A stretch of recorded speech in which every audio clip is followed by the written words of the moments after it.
කොහොමද ඉතින් ඔයාලට අදත් මම ආදරෙන් පිළිගන්නවා මගේ channel එකට Kia Story in UK. ටික දවසකින් වීඩියෝ එකක් දාන්න බැරි වුණා පොඩි අසනීප ගතියක් තිබිච්ච හින්දා.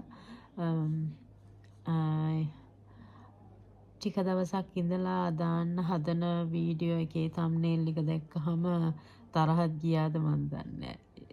UK එන්න එපා. UK එන්න එපා මම මේ කියන හේතු ටික ඔයාලගේ හිතේ නැත්තම් ඇත්තම කිව්වොතින් මෙහෙම කතන්දරයක් තමයි මෙතන තියෙන්නේ. ඇවිල්ලා මහන්සි වෙලා වැඩ කරන්න බැරි නම් තමන්ගේ රස්සාව තමන් කලින් කරපු රස්සාව ඉංජිනේර කෙනෙක් වෙන්න පුළුවන්, බැංක කෙනෙක් වෙන්න පුළුවන්, මොකක් හරි ලංකාවේ ලොකු නිලතලයක් හොබවපු කෙනෙක් වෙන්න පුළුවන්. මේ රටට ඇවිල්ලත් ඒ වගේම බලාපොරොත්තු වෙනවා නම් ඒ කියන්නේ ආපු ගමම්ම තමන්ගේ රස්සාවම හම්බ වෙයි. ඒ වගේ තමන් ඉංජිනේර කෙනෙක් නම් මට ආපු ගමන් ඉංජිනේර පෝස්ට් එකක් හම්බ වෙයි කියලා හිතාන් ඉන්නවා නම් එන්න එපා UK. මොකද UK නෙමේ වෙන ඕන රටකට ගිහිල්ලත් තමන් යන ස්කිල් මයිග්‍රේෂන් එකක් නම් තමන් යන්නේ අදාළ රස්සාවටම නම් කිසිම ප්‍රශ්නයක් නැහැ. තමන්ට ඒ රස්සාව හම්බ වෙනවා. මොකද තමන් ඒකට ඇග්‍රි වෙලා එන හින්දා. තමන් එන්නේ කාගේ හරි තමන්ගේ වයිෆ්ගේ හරි හස්බන්ඩ්ගේ හරි ඩිපෙන්ඩන්ට් විදිහට නම් එයා ඉංජිනේර කෙනෙක් නම් ඊට වැඩිය මොකක් හරි හොඳ ප්‍රොෆෙෂන් එකක හිටපු කෙනෙක් නම් එකපාරටම UK වලට ඇවිල්ලා තමන්ගේ රස්සාවම බලාපොරොත්තු වෙන්න එපා. ඒ රස්සාව බලාපොරොත්තු වෙනකන් හම්බ වෙන හැම රස්සාවම අතෑර ඉඳලා ඊට පස්සේ තමන්ගේ ආර්ථික තත්ත්වය එන්න පහළ වැටුණාට පස්සේ අමාරු වැටෙන්නේ තමන්මයි. ඒකින්ද ඒ වගේ ඇත්තටම හිතාගෙන ඉන්නවා නම් UK එන්න එපා. ඒක පළවෙනිම මං අත්දැකීමෙන් කියන දෙයක්. එහෙම එන්න එපා. මොකද ඒ වගේ ගොඩක් කට්ටිය මට හම්බ වෙලා තියෙනවා.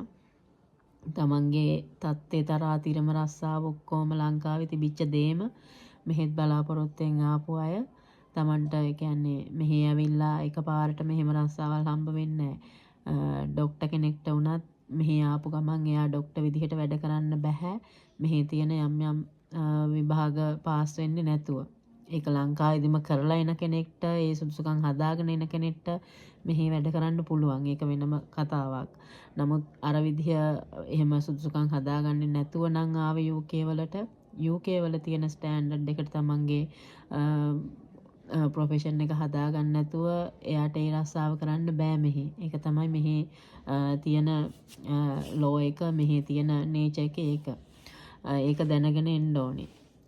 අනිත් එක තමයි කෙයා ගිව කෙනෙක් විදිහට නම් එන්නේ තමන්ට හම්බ වෙන්නේ ඩොමිසිලරිද කෙයා හෝම්ද මොන දේ වුණත් තමන් වැඩ කරන්න ඕනි. වැඩිහිටියොත් එක්ක එන්නේ වැඩිහිටියෝ බලාගන්න කියලා කියන්නේ වතුර ටිකක් දෙන එක, කෑම ටිකක් දෙන එක, යාළුව පොඩ්ඩක් නාවන එක, සෝදන එක විතරක් කියලා හිතාගෙන ඉන්නවා නම් එන්න එපා UK. මොකද ඊට වැඩිය ලොකු බාරදූර වගකීමක් තියෙන රස්සාවක් මේ කෙයා ගිව කියලා කියන්නේ. ගොඩක් කට්ටිය හිතාගෙන ඉන්නවා මේ ඉන්න පේෂන්ට් කෙනෙක්ට, රෙසිඩන්ට් කෙනෙක්ට කෑම ටිකක් දෙන එක, වතුර ටිකක් දෙන එක, පොඩ්ඩක් එයාලත් එක්ක ඉන්න එක. එහෙම විතරක් නෙමෙයි කෙයා ගිව කෙනෙක් කියලා කියන්නේ. ඇත්තටම මෙහි රිවෝඩඩ් ජොබ් එකක් කෙයා ගිව කියලා කියන්නේ. හොඳ පිළිගැනීමක් තියෙන ජොබ් එකක්. ඒ වගේම තමයි රෙස්පොන්සිබිලිටීස් ඒ වගේම වැඩි ජොබ් එකක්. පොඩි වැරදීමක් ඇති රස්සාවක් නැති වෙලා සමහර විට හිරේ යන්න උනත් ඒ වගේ වගකීමක් තියෙන රස්සාවක් තමයි මේ කෙයා ගිව කියන්නේ. ඒක නිසා රස්සාව ගැන හරියට දන්නේ නැත්නම් ඒ කියන්නේ මෙහි ඒ රස්සාව කරන කෙනෙක්ගෙන් හරි අහගෙන විස්තරයක් දන්නේ නැත්නම් කෙයා ගිව කෙනෙක් විදිහට UK එන්න එපා. මොකද ඒ ඇවිල්ලා Tamanට මේ තියෙන වාතාවරණයට සමහර විට මූණ දෙන්න බැරි වෙන්න පුළුවන්. ඒ කියන්නේ ඒ තරම් Taman හිතාගෙන ඉන්නේ වෙන විදිහක්, මෙතන තියෙන්නේ තව විදිහක්. එතකොට ඒ දෙයට මූණ දෙන්න බැරි වෙන්න පුළුවන්.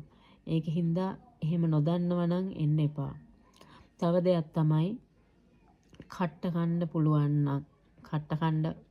නම් නෙමෙයි කට්ට කන්න බැරි කෙනෙක් නම්. ඒ කියන්නේ මෙහි ඇවිල්ලා ඇත්තටම පැය 12 shift එකක් නම් ඒ පැය 12ම වැඩ.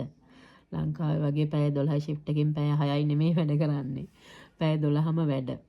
ඒ පැය 12ක shift එක කරලා ගෙදරට ගිහිල්ලා සමහර විට ඊළඟ දවසේ ආය part time එකක් කරන්න වෙන්නත් ඉඩ තියෙනවා. මොකද මෙහි තියෙන ගෙවල් කුලිය ගෙවා ගන්න ඕන, tax ගෙවා ගන්න ඕනි, වතුර bill, light bill, council tax ඒවා ඔක්කොම ගෙවන්න ඕනි.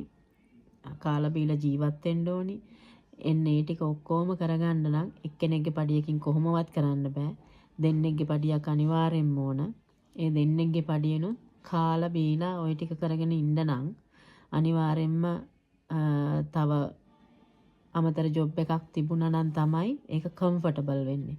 ඒක කෙනාගෙන් කෙනාට සාපේක්ෂයි. සමහරු ඉන්නවා තනි පඩියෙන් විතරක්ම ජීවත් වෙන්න පුළුවන් අයත් ඉන්නවා. කපල් එකක් වුණොත් ඒක ලොකු ප්‍රශ්නයක් වෙන්නේ නැහැ. ඒක පොඩ්ඩක් මැනේජ් කරගෙන කරන්න පුළුවන්. මොකද ගෙවල් කුලිය ගෙයක් වෙනුවට ඒගොල්ලන්ට ෂෙයාර්ඩ් රූම් එකක ඉන්න පුළුවන් හින්දා ඒකේ පොඩ්ඩක් ගාණ අඩු වෙන හින්දා එතන පොඩි සහනයක් තියෙනවා. එතකොට ඒ වගේ කෙනෙක්ට ඒ වගේ ඔප්ෂන් එකකට යන්න පුළුවන්. නමුත් ළමයි දෙන්නෙක් තුන් දෙනෙක් වගේ ඉන්න ෆැමිලි එකක් නම් ওই තත්ත්වය ගොඩක් වෙනස්. මොකද එයාලට අනිවාර්යෙන්ම ගෙයක් ගන්න ඕන. ළමයි 3 දෙනෙක් ඉන්නවා නම් 3 bedroom වත් ගන්න කියලා තමයි මේ recommendation එක. නමුත් ඉතින් ගොඩක් කට්ටිය 3 bedroom ගන්නෙ නැහැ. මොකද ඒක afford කරන්න අමාරුයි. 3 bedroom කියන එක ගොඩක් තැන්වල. ඒ කියන්නේ ඉංග්ලන්ඩ් පැත්තේ නම් ගොඩක් ගාණ වැඩි ගෙවල් කුලිය. ඒ කියන්නේ ස්කොට්ලන්ඩ් වේල්ස් පැත්තේ නම් ටිකක් අඩුයි කියලා තමයි කියන්නේ. ඉංග්ලන්ඩ් පැත්තට එන කෙනෙක් නම් අනිවාර්යෙන්ම 2 bedroom එකක් අරගෙන තමයි ওই වැඩේ කරන්නේ. මොන විදියෙන් හරි 2 bedroom එකක් තමයි ඒගොල්ලෝ ගන්නෙ. එතකොට එහෙම අරගෙන වුණත් අවම වශයෙන් පවුන් 2000ක්වත් යනවා ඔය වියදම් ටිකට, ගෙදරට අදාළ වියදම් ටිකට.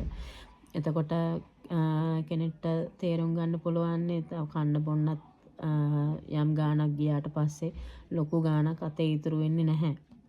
අතේ කීයක් හරි වැඩිපුර ඉතුරු කරගන්න නම් වැඩිපුර ඒකින් දෙයක් කරගන්න නම් අනිවාර්යෙන් part time එකක් කරන්නම වෙනවා. ඒ part time එකක් කරනවයි කියන එකේ පැති දෙකක් තියෙනවා.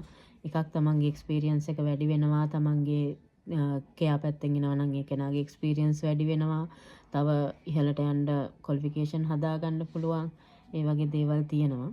ඉතින් ඔය දේවල් ඔය විදිහේ පොඩි කට්ටක් කනවා කියලා මං කියන්න කැමති නෑ. ඒකට තමන්ගේ අනාගතය හදාගන්න තමන් මහන්සි වෙනවා.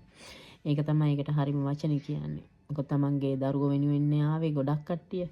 මමත් ඇතුළුව.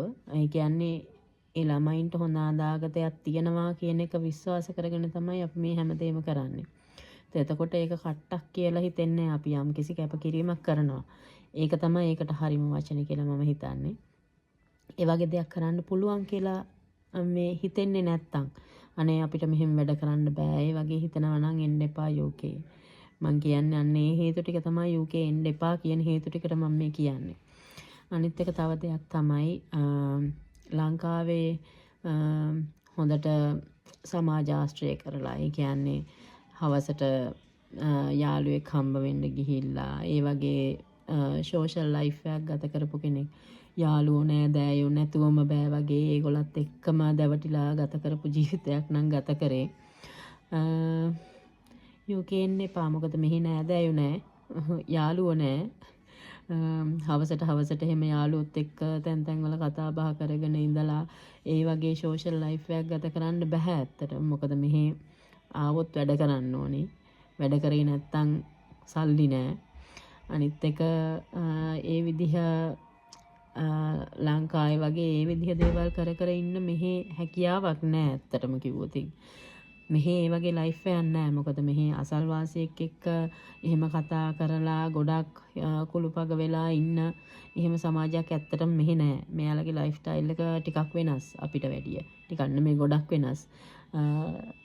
totally different කියලා තමයි ඇත්තටම කියන්න වෙන්නේ. මොකද ලංකාවේ නම් මල ගෙදරකදී කට්ටිය එකතු වෙනවා, මගුල් ගෙදරකදී කට්ටිය එකතු වෙනවා. දැන් ඒ වගේ ඇත්තටම මෙහෙදි නෑ. මල ගෙදරක කට්ටිය එකතු වෙනවා තියා අල්ලපු ගෙදර මිනිස්සයා මැරුණත් දවස් ගානකින් තමයි දන්නේ මිනිස්සයා මැරුණා කියලා. මොකද ඒක ඒ තරම් ඒ කට්ටියගේ ආශ්‍රයයක් නෑ මේ කොටින්ම.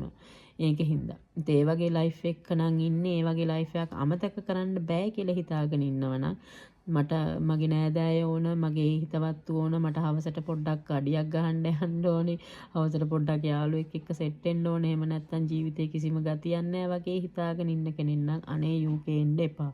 මොකද මෙහි ඒ වගේ සෝෂල් ලයිෆ් එකක් නෑ. අනිත් දේ තමයි ගොඩක් කට්ටිය නෙමෙයි. ඉතින් මේක බොහොම අල්ප ප්‍රමාණයක් තමයි. ලංකාවේ කෑම මිස් වෙනවා. ලංකාවේ විදිහට කන්න බෑ. ඒ වගේ දේවල් ටිකක් දරුණුවට බලපානවා නම් එන්න එපා UK. මොකද මේ ලංකාවේ කෑම විතරක්ම ගන්න තැන් නැහැ.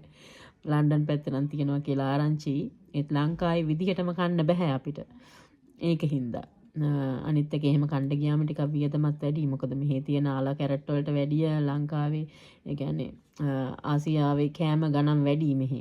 මොකද ඒවා වෙන රටකින් ගෙන්නවන හින්දා. එතකොට අපේ වියදමත් වැඩි වෙනවා. ඒක එක කාරණාවක්. ඔය වගේ තව දේවල් තියෙනවා. තව සමහරු ඉන්නවා ලංකාව වගේ මේ ලස්සන නෑ. ඒ කියන්නේ ලංකාව වගේ නැචරල් බියුටි එකක් නෑ මේ රටේ. ඒ වගේ හිතාගෙන ඉන්න අය. එහෙම ඇත්තටම නැචරල් බියුටි එකක් නැත්තේ නෑ. ලස්සනට තියෙනවා. ඒ කියන්නේ හැමදේම ලස්සනට පිළිවෙලට තියෙන තැන් තියෙනවා. ඉතින් බොහෝම අල්ප ප්‍රමාණයක් විතරක් කුණු ගොඩ ගැහිලා ඒ වගේ ඔය යම් විශේෂ ජාතීන්ට අයත් කට්ටිය ඉන්න පැති තියෙනවා. සමහර පැති ඒ පැති වලට යන්න බෑ. කුණු කඳු ගොඩ ගැහිලා තියෙන පැති තියෙනවා. ඔහේ ජීවත් වෙන මිනිස්සු ඉන්නවා නිකන් ඉන්නේ කොහෙද දන්නෙත් නෑ වගේ ජීවත් වෙන මිනිස්සු ඉන්න කොට්ටාශයක් ඉන්නවනේ. ඒ වගේ පැතිත් තියෙනවා එංගලන්තේ. ඉතින් එහෙම නැතුව අර සාමාන්‍ය පැති තියෙනවා ගම් වගේ තියෙන විත හරිම ලස්සනයි. ඉන්න ආස හිතෙනවා. ඒ කියන්නේ calm and quiet පරිසරයකට ආස මිනිස්සු මං හිතන්නේ හරිය කැමති ඒ වගේ තැනක ජීවත් වෙන්න. ඉතින් එහෙම මේ ලංකාවේ වගේ ස්වභාව සෞන්දර්යම බලාපොරොත්තු වෙන අය ඉන්නවා නම් UK එන්න එපා. මොකද ලංකාවේ ස්වභාව සෞන්දර්යයට වැඩිය වෙනස් එකක් මෙහි තියෙන්නේ. කියන්නේ ලංකාව විදිහටම ලංකාව තරම්ම ලස්සන නැති වුණත් මෙහි වෙනත් ඊට වැඩිය වෙනස් සුන්දරත්වයක් තියෙනවා කියලා තමයි මම නම් හිතන්නේ. ඔය වගේ එකී නොකී මේකී ගොඩක් කාරණා තියෙනවා UK එන්න එපා කියලා මං කියනවා නම් ඒ කියන එකට හේතුව ඊළඟට කියන්න ඕන පළවෙනිම හේතුව සහ ප්‍රධානම හේතුව අන්තිමට කියන්නේ UK එනවා නම් හොරෙක්ට අහු නොවී එන්න. ඒක තමයි කියන්න තියෙන ලොකුම දෙන්න තියෙන ලොකුම උපදෙස. මොකද මේ දවස්වල හොරුන්ට අහු වෙච්ච කට්ටිය ගොඩක් වැඩි. අනේ මන් දන්නේ ලංකාවේ මිනිස්සුද දන්නේ ලංකාවේ තමන්ගේ මිනිස්සුන්ට මේ තරම්ම වංචා කරන්නේ. මොකද වෙන අපිට ඉන්දියන් කට්ටිය හම්බෙලා තියෙනවා, නයිජීරියන් මේ වගේ කට්ටියත් එක්ක අපි වැඩ කරනවා.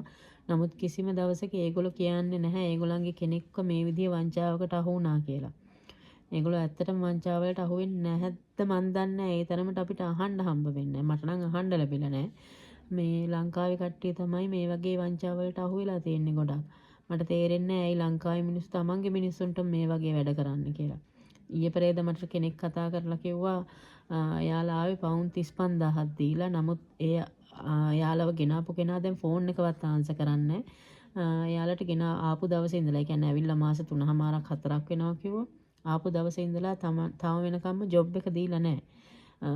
කොස් එකක් දීලා එහෙම තමයි නීත්‍ය අනුකූලව ගෙන්නගෙන තියෙන්නේ. නමුත් ඉතින් මේ මිනිස්සුන්ට රස්සාව නැහැ. රස්සාව නැතුව එයාලා ජීවත් වෙන්නේ කොහොමද කියලා බලන්නවත් මේ මිනිස්සු ෆෝන් එකවත් ආන්සර් කරන්නේ නැහැලු. ඉතින් එයාලට ඉන්න පුළුවන් වැලිඩ් වීසා එකක් තියෙනවා. මේ රටේ රස්සාවක් කරගෙන මොනවා හරි එක්ක පාර්ට් ටයිම් කරගෙන හරි මොනවා හරි කරගෙන ඉන්න පුළුවන් රටේ. ඒකට වළංගු වීසා බලපත්‍රයක් තිබුණාට එයාලට බෑනේ එතනින් එහාට එයාලා මොකද කරන්නේ? ඒගොල්ලන්ට මේ රටට ආපු පර්පස් එක එයාලට වෙන්නේ නැහැනේ. එයාලා ආවේ මෙහි නවතින්න බලාගෙන නම්. ඒක ඒ කියන්නේ ILR එක බලාගෙන නම් එන්නේ. මේ එයාලට ඒ වැඩේ කරගන්න හම්බ වෙන්නේ නැහැනේ මේ ඇවිල්ලා ඉන්න ටිකෙන්. මොකද එයාලට පැය 40 ස්පොන්සර්ඩ් ජොබ් එකේ පැය 40 කරන්නේ නැතුව ඒගොල්ලන්ට පැය 20ක් දෙන්නෙත් නැහැ. මෙහි ඒක තමයි දැන් තියෙන අලුත්ම නීතිය. පැය තමන්ගේ මේන් ස්පොන්සර් ගාව වැඩ කරේ නැත්තම් මේ වෙන තැනක පාර්ට් ටයිම් කරන්නත් බෑ ඒගොල්ලන්ට කෙයා පැත්තෙන් එන කෙනෙක්ට. ඉතින් එහෙම හොරෙක්ට අහු නොවී එන එක තමයි ඊළඟට තියෙන ලොකුම මේ අභියෝගය. මේ ඒ විදිහට හොරෙක්ට අහු නොවී එන්න. ඒකත් මන් දන්නේ නැහැ දැන් පුළුවන්ද කියලා. මොකද මේ ඊයේ පෙරේදා වෙච්ච අප්ඩේට් එකක් තියෙනවා මේ ලංකාව, නයිජීරියාව, පාකිස්තානය වගේ රටවල් වලට වීසා රෙස්ට්‍රික්ෂන්ස් දාන්න යනවා කියලා. ඇත්තටම හරි කනගාටුයි ඉතින් ඒ වගේ දේවල් අහද්දි. ඉතින් එහෙනම් මං කියපු දේවල් ඇත්තටම ඔළුවට යන්න ඇති කියලා හිතනවා හැමෝගෙම. මොකද කියපු දේ හරියට තේරුම් ගන්න ඇති කියලා මම හිතන්නේ. UK එන්න එපා කියනවා නම් යම්කිසි හේතුවක් තියෙනවා නම් ඔන්න ඔය හේතු ටික තමයි මම හිතන්නේ.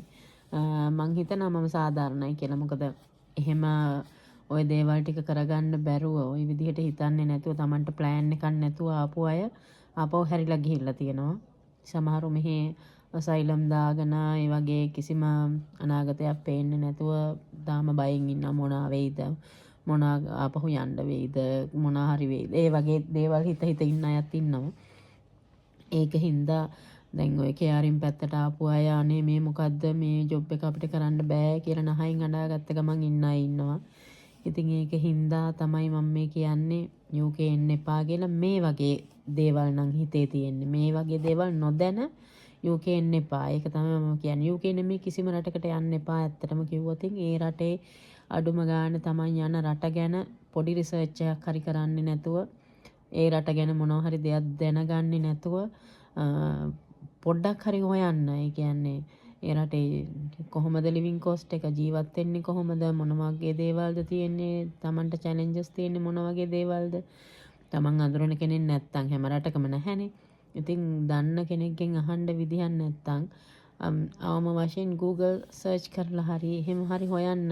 ඒතර Tamanට රෆ් අදහසක් හරි එනවනේ මේ වගේ රටකටයි මම යන්නේ මේ වගේ ෆැසිලිටිස් තියෙනවා මේ වගේ දේවල් කරන්න බෑ මේ වගේ දේවල් කරන්න පුළුවන්. ඒ වගේ දෙයක් හරි එනවනේ. ඒක පොඩ්ඩක් ඔළුවට අරගෙන යන්න මං කියන්නේ. මොකද ඒක තමන්ගෙම හොඳට. يعني තමන් යන්නේ දරුවොත් එක්ක නම් මේ මොනාරි ෆැමිලි එකක් ඒ වගකීම් ගොඩක් වැඩි. එතකොට තමන්ගේ සේසතම වියදම් කරලා ආපහු හැරෙන්න බෑ. ඒ වගේ ගොඩක් දේවල් තියෙනවා. ඒක හින්දා මේ කියපු දේවල් ටික හොඳට ඔළුවට ගන්න මේ කාටවත් අමනාප වෙන්න දෙයක් නෙමෙයි මම කිව්වේ. UK එන්න එපා කියලා කියන්නේ ඔන්න ඕක තමයි හේතු ටික. ඔය හේතු ටික නම් තමන්ට අදාළයි නම් අනේ එන්න එපා UK නෙමෙයි කිසිම රටකට යන්න හිතන්න එපා. මොකද ඒ යන්න වියදම් කරන සල්ලි අපරාධේ. මොකද ළමන්ට ගිහිල්ලා ඇත්තටම සෙටල් වෙන්න බෑනේ. ඔය වගේ දේවල් නම් තමන්ගේ හිතේ තියෙන්නේ. ඒක හින්දා තමන්ගේ මයින්ඩ් සෙට් එක හදාගන්න ඔක්කොටම කලින් තමන් වෙන රටකට යන්නේ. ඒ රටේ ගිහිල්ලා මම ජීවත් වෙන්නේ මේ විදිහට. අපේ ප්ලෑන්ස් මෙහෙමයි. මේ ප්ලෑන් එක වැඩ කරේ නැත්නම් අපිට මෙහෙම ප්ලෑන් එකක් තියෙනවා. ඒ වගේ දේවල් ඇත්තටම ඒ වගේ දේවල් ඔළුවේ තියාගන්න නැතුව නම් ආසාවකට නම් රටකට යන්නේ ඒ දේ කරන්න එපා. ආසාවකට රටකට යනවා නම් විසිට් වීසා එකක් දාලා ගිහිල්ලා ඒ රට බලලා ඉන්න. එහෙම නැතුව මේ තමන් සෙටල් වෙන්නම යන රට නම් මේට වැඩිය හොඳට හොයන්න ටිකක් හිත හයිය කරගන්න තමන්ට පොඩි කාලයක් කමිට්මන්ට් එකක් කරන්න පුළුවන් කියලා. ඒ වගේ දේවල් කරගෙන ඉන්න රටකට ඇත්තටම කිසිම ප්‍රශ්නයක් නැතුව හොඳ ලයිෆ් එකක් ගත කරන්න පුළුවන්. මගේ වීඩියෝ එකට කැමති නම් කියපු දෙයට මාත් එක්ක තරහ නැත්තම් මට ලයික් එකක් දාලා සබ්ස්ක්‍රයිබ් කරලා සපෝට් එකක් දෙන්න. තවත් මේ වගේ ඔයාලට වැදගත් කියලා හිතන වීඩියෝ එකක් අරගෙන එන්නම්. බොහොම ස්තුතියි.